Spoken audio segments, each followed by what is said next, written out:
చేస్తూ కూడా చెప్పాం 34 నియోజకవర్గాలకు సంబంధించిన గ్రాడ్యుయేట్స్ ఎమ్మెల్సీ పోటీలో ఇది సెమీఫైనల్స్. ఈ సెమీఫైనల్స్లో మీరు ఎట్లాంటి తీర్పు ఇస్తారో అది ప్రజల తీర్పు అని అందరికీ చెప్పాము. మీ అందరూ ఆ ఫలితం కూడా చూశారు. నెల రోజులు అనగా చిరంజీవి గారికి టికెట్ ఇచ్చాం. అప్పటికి అసలు రాజకీయంతో పరిచయం లేదు. ఆయన 34 నియోజకవర్గాలు కలిసి మా కార్యకర్తలు కలవడమే 20 రోజులు అయిపోయింది. యాక్చువల్గా ప్రచారం చేసింది 10 రోజులు కూడా కాదు. కానీ 16-17% లీడ్తో గెలిచారు అంటే ఇక్కడ ఉన్న వాళ్ళు ఎట్లా ఆలోచిస్తున్నారో అందరూ ఒకసారి గమనించాలి. మొన్న 3 పార్టీలు వేరేగా పోటీ చేయడం వల్ల వాస్తవంగా త్రిముఖ పోటీ ఎంపీస్కి క్రాస్ ఓటింగ్ అయ్యి నేను 4 ఓట్తో ఓడిపోవడం కరెక్టే. కానీ ఈసారి బీజేపీ జనసేన కూడా మేము కలిసి ఉన్నాము. అంతేకాకుండా అప్పుడు రాష్ట్ర వ్యాప్తంగా ఒక ఛాన్స్ ఇద్దామని వైసీపీకి వేసుంటారు. మరి ఇప్పుడు ఆ ఛాన్స్ ఇచ్చిన తర్వాత ఎంత తప్పు చేశారో చాలామంది గమనించారు. కాబట్టి ఆ తప్పు రెండోసారి చేయరని చాలామంది మాకే వచ్చి చెప్తున్నారు.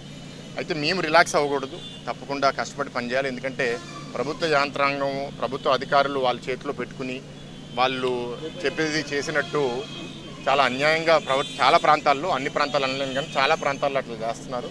సో మేము రిలాక్స్ అయితే మాత్రం వాళ్ళు దొంగచాటుగా ఓట్లు డిలీట్ చేసేసి ఇంకేదో చేసేసి ఎట్లా గెలవాలి, డబ్బులతో జనాలు ఎట్లా కొనేయాలనేది ఆలోచనలో ఉన్నారు. అందుకే మేము అందరం తప్పకుండా కృషి చేస్తాము. ఈ మీడియా మిత్రుల ద్వారా కోరేది ఏంటి అంటే ఓటర్స్ అందరినీ దయచేసి మీరు ఎవరు రిలాక్స్ అవ్వద్దు. ప్రభుత్వ వ్యతిరేకంగా ఉంది కదా అని ఈ కూటమి గెలిచిపోద్దని రిలాక్స్ అవుతే మాత్రం దెబ్బతింటాం. అందరూ పెద్ద సంఖ్యలో బయటకు వచ్చి ఓటు చేయమని కోరుతున్నాను. ఫస్ట్ మన బాధ్యత ఒక సిటిజన్గా ఓటు వేయడం. విశాఖపట్నంలో ఓటింగ్ పర్సంటేజ్ లాస్ట్ టైం కూడా 66-67% ఉండింది. ఈసారి కోరేది ఏంటంటే అది అట్లీస్ట్ 70% దాటాలి అనేది. మధ్యతరగతి కుటుంబాలు, పెద్దవాళ్ళు చాలామంది ఏంటంటే సమ్మర్ హీట్లో May 13th మేము రామా వద్దా అనే ఆలోచన వద్దు. మీ అందరికీ రిక్వెస్ట్ చేసేది కుదిరితే ఎర్లీ మార్నింగ్ రండి, లేకపోతే సాయంత్రం 3 గంటల తర్వాత వచ్చి తప్పకుండా మీ ఓటు హక్కు మీరు అందరూ వినియోగించాలని కోరుకుంటున్నాను. అందరికీ నమస్కారం అండి.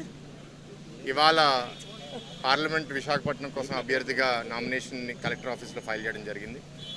మా 7 నియోజకవర్గ అభ్యర్థులు కూడా ఈ ర్యాలీలో పాల్గొనడం జరిగింది. ఒకటే ఎస్కోట కాన్స్టిట్యున్సీ సాయంత్రం చంద్రబాబు నాయుడు గారి పర్యటన అక్కడ ఉండడం వల్ల, ప్రజాగలం మీటింగ్ వల్ల కోల్ లలిత్ కుమార్ గారు పాల్గొలేకపోయారు.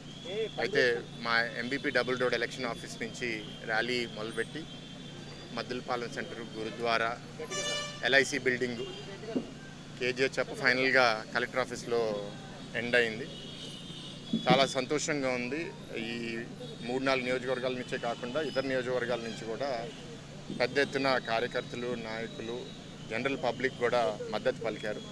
వాళ్ళ స్పందన చూసి చాలా ఆనందంగా అనిపిస్తుంది. భవిష్యత్తులో ఓట్లో కూడా ఎట్లా ఉండబోతుందో ఒక బలమైన అంచనా కూడా మా అందరికీ అనిపిస్తుంది.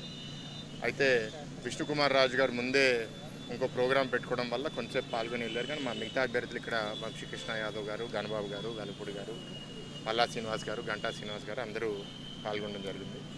నేను 2019లో నామినేషన్ ఫైల్ చేసినప్పుడు అప్పుడు టికెట్ వచ్చి జస్ట్ 1.5 day అయింది. హడావిడిగా వేసేసి జనాలందరినీ కలుపుకోలేకపోయాం నామినేషన్ ర్యాలీలో.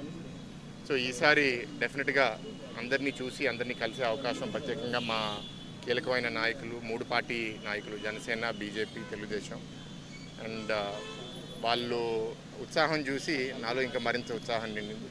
మా నాయకులందరికీ కూడా థ్యాంక్ యూ చెప్తున్నాను.